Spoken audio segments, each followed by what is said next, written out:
Musica e cultura per sostenere le popolazioni bellunesi colpite dal maltempo di fine ottobre. Da Treviso parte il progetto La Mia Terra. Si tratta di 2 concerti, il primo il 23 marzo al Teatro Mario del Monaco a Treviso e sabato 10 agosto nel suggestivo Bosco degli Artisti a Falcade. Sapere che la Regione, gli amici della Pianura Veneta si stanno attivando e ci stanno aiutando in ogni modo è veramente una cosa che allarga il cuore e che ci fa essere consapevoli di avere anche tanti amici che ci vogliono bene e che ci aiutano a sostenerci.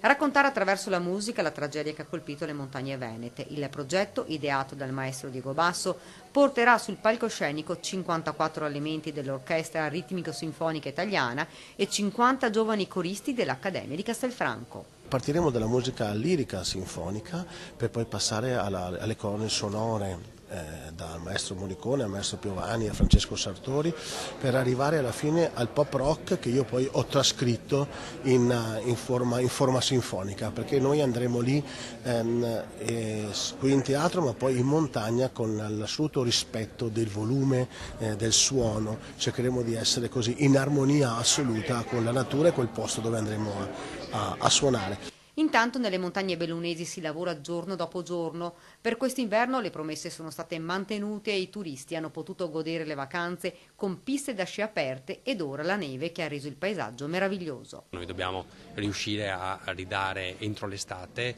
un territorio che sia bello, che vengano ripristinate tutte le strade silvopastorali, i sentieri turistici, per permettere appunto anche d'estate la fruizione da parte dei nostri turisti.